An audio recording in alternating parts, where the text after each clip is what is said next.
ये वाला जो है ये हार्ट ट्यूब, उसकी लूपिंग और उसकी लूपिंग से आगे जो चेम्बर्स मतलब प्रिमिटिव चेम्बर्स हैं ये, ठीक है। ये वाला जो है इंटरएट्रियल और इंटरवेंट्रिकुलर सेप्टम्स है मेनली, और जो ये वाला है ये एट्रियोपल्मोनरी सेप्टम्स के लिए है मेनली। अब जो हार्ट ट्यूब है, हार्ट ट्यूब कौन से वीक में बनती है? मिड ऑफ थर्ड, थर्ड से फोर्थ वीक ऑलमोस्ट, ठीक है ना, बनना शुरू होती है और फोर्थ वीक फर्स्ट वीक में फर्स्ट वीक में यानी कि 3 to 4 जो फर्स्ट वीक हाँ। डेवलपमेंट होता है। हाँ, डेवलपमेंट ऑफ हार्ट का फर्स्ट वीक, ठीक है, एम्ब्रियो का नहीं, ठीक। अब जो हार्ट ट्यूब है इसका जो कॉर्डल एंड होता है या वीनस एंड 2 हॉर्न्स होते हैं और ये क्रेनियल एंड है या द आर्टीरियल एंड, ठीक है। अब इसके अंदर क्या है कि 5 स्वेलिंग्स आती हैं, कौन कौन सी? Truncus arteriosus, Truncus bulbus cordis, bulbus primitive ventricles, primitive atrium और साइनस विनोसस, ठीक है, ये साइनस विनोसस है। तो ये 5 स्वेलिंग है। हार्ट ट्यूब ने अब लूपिंग करना है to attain the adult heart की जो शेप और जो उसकी लोकेशन है वो अटेन करने के लिए, ठीक है। तो जो इसका जो आर्टीरियल एंड है या क्रेनियल एंड है इट विल गो डाउनवर्ड, ठीक है, डाउनवर्ड आएगा एंड फॉरवर्ड आएगा टूवर्ड्स द राइट साइड, ठीक है।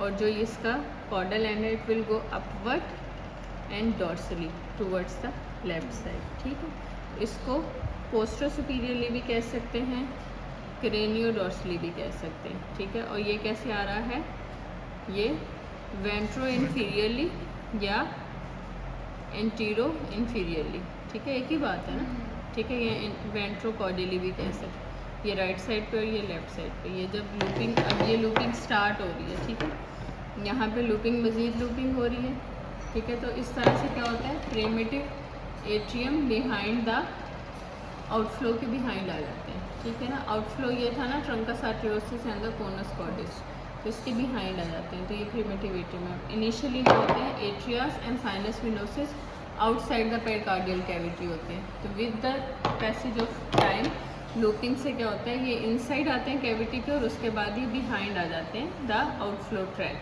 ठीक है। तो ये दोनों जो हैं truncus and the conus are known as the outflow tract, ठीक है।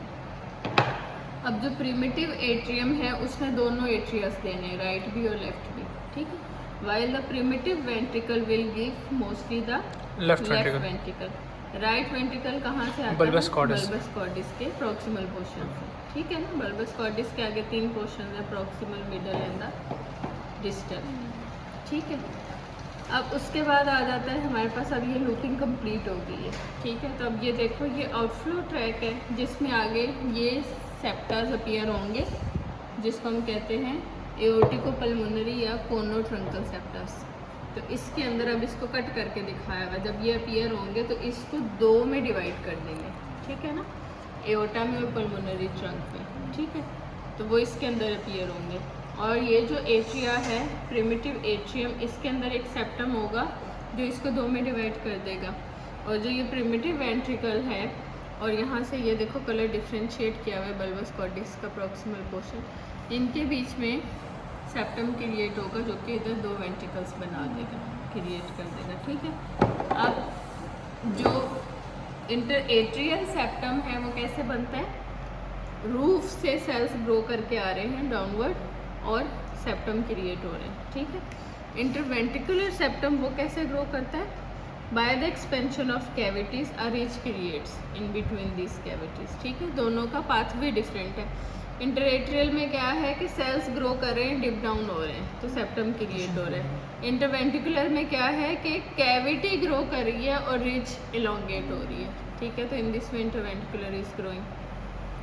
अब इंटरएट्रिया के ये 3 है, ठीक है। इंटरएट्रियल सेप्टम में क्या होता है कि सबसे पहले एक सेप्टम आती है दैट इज क्रीसेंट शेप्ड, ठीक है ना, लाइक अ मून नीचे से गैप होता है, that is known as the septum primum. पहले आती है ना इसके, उसका क्या नाम है, सेप्टम प्राइमम। अब सेप्टम प्राइमम के नीचे जो गैप है वहाँ से शंट हो रहा है, क्योंकि एम्ब्रियो में हमें शंट चाहिए, क्योंकि इस साइड पे कौन सा ब्लड है, ऑक्सीजनेटेड, यहाँ कौन सा है, डीऑक्सीजनेटेड। तो हमें लेफ्ट साइड पे ऑक्सीजनेटेड को भेजना है ताकि बॉडी को ऑक्सीजनेटेड मिले, तो शंट चाहिए।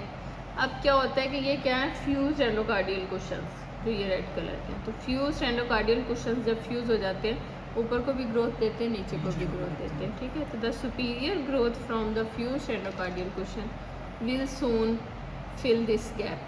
तो इस गैप को पहले क्या कहते हैं, ऑस्टियम प्राइमम या फोरामिन प्राइमम। अब जैसे ही ये इस गैप को फिल करेंगे तो शंटिंग कहाँ से होगी, तो शंटिंग के लिए अपेप्टोसिस होगी in the upper end of septum primum that will create again an opening, ठीक है। ओपनिंग क्रिएट हो जाएगी तो उसका क्या नाम होगा, ऑस्टियम सेकंडम। ऑस्टियम सेकंडम, क्योंकि दूसरी ओपनिंग है ये, या फोरामिन सेकंडम। अब अगर एक और सेप्टम नहीं आएगा तो ये तो ऑस्टियम आफ्टर बर्थ भी रहेगा।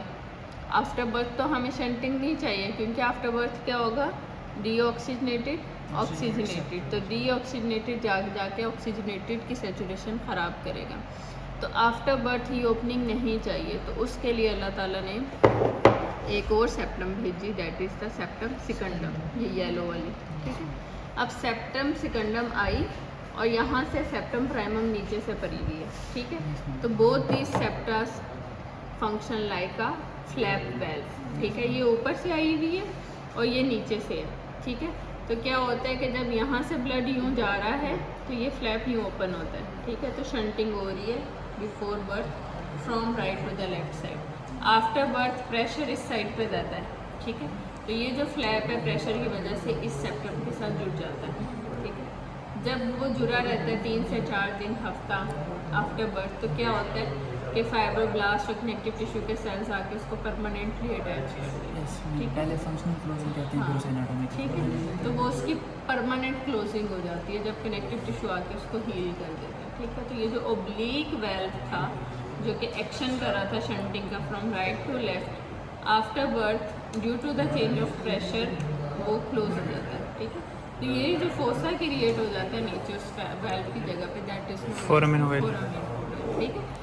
अब ये देखो, ये 3 इसके सीक्वेंस है, septum primum, foramen primum and fuse endocardial cushions, ठीक है। उसके बाद ऊपर ओपनिंग क्रिएट हो गई सेप्टम, वो ऑस्टियम सेकंडम, ठीक है। और ये आया है सेप्टम सेकंडम। अब इन दोनों के बीच में ये ओब्लीक वेल्व है, that is the foramen oval, ठीक है। अब ये फोरामिन ओवेल आफ्टर बर्थ क्या हुआ कि दोनों फ्लैप्स आपस में क्लोज हो गए और ये यहाँ पे क्या रह गया, फोसा, ठीक है। तो ये होता है हमारे पास फोसा ओवेलिस और द ओवेल फोसा, ठीक है। अब जो ये दिखाया हुआ है ये साइनस विनोसस था, इनकॉर्पोरेट हो रहा है into the right atrium, it is giving the sinus venarum, ठीक है। तो जो smooth part of the right atrium है वो साइनस विनोसिस की इनकॉर्पोरेशन से आता है। On the left side you can see this one vein, ठीक है। इनिशियली ये पल्मोनरी वेन है, जब इसकी ब्रांचेस भी आगे इनकॉर्पोरेट हो जाती है अंदर तो ये स्मूथ एरिया देता है लेफ्ट एट्रियम का, ठीक है। तो 4 पल्मोनरी वेन्स इनकॉर्पोरेट हो जाती है into the left atrium, it gives smooth area in the left atrium. तो लेफ्ट एट्रियम का स्मूथ एरिया किससे आता है, पल्मोनरी वेन से। राइट एट्रियम का किससे आता है, साइनस विनेरम से, दिस वन। बीच में तो पहले 2 होती है ना, बाद में 4 होती है ना। देखो बाइफिरकेशन हो रही है ना, जैसे जैसे वो इनकॉर्पोरेट होती जा रही है ना, तो वो 4 वाला पोर्शन रह जाता है, बाकी सारा इनकॉर्पोरेट हो गया उसकी वॉल के अंदर, ठीक है। अब जो ये है इंटरनली इसके क्रिस्टल रह जाएगा, बाहर से सल्कस रह जाएगा, सल्कस और क्रिस्टल टर्मिनल्स, ठीक है।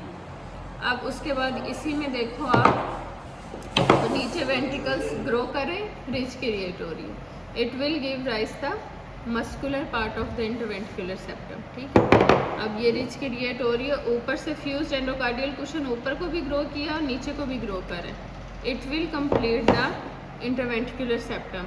तो ये उसका कौन सा पार्ट बना देता है, membranosus portion of the interventricular septum, ठीक है। तो ये फ्यूज्ड एंडोकार्डियल कुशन की डाउनवर्ड ग्रोथ ने मेम्ब्रेनियस पोर्शन बनाया और वो जो रिच था उसने क्या बनाया, muscular portion of the interventricular septum, ठीक है।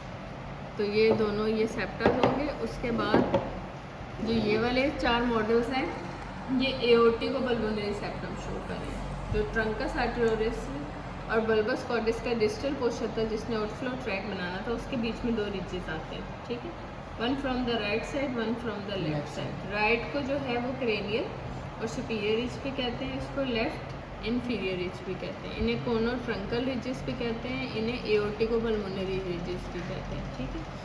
तो राइट वाली downward toward the left grow करेगी, लेफ्ट वाली upward toward the right grow करेगी। और ग्रो करते करते ये अब ग्रोथ हो रही है एक दूसरे की तरफ, ठीक है। इसमें भी ग्रोथ हो रही है एक दूसरे। अगर यहाँ मार्किंग है तो आप इसको बोलोगे राइट एओर्टिकोपल्मोनरी रिच या राइट सुपीरियर एओर्टिकोपल्मोनरी, ये लेफ्ट एओर्टिको या इंफीरियर एओर्टिकोपल्मोनरी रिच। तो ये जैसे जैसे एक दूसरे के क्लोज आती हैं दे स्पाइरल अराउंड, तो स्पाइरल अराउंड करके ये आउटफ्लो को डिफरेंस कर देती हैं कि आगे वाला एओर्टा को हो जाता है, पीछे वाला पल्मोनरी ट्रंक हो जाता है। तो लेफ्ट वेंट्रिकल का कनेक्शन एओर्टा से हो जाता है, राइट का कनेक्शन हो जाता है पल्मोनरी ट्रंक से।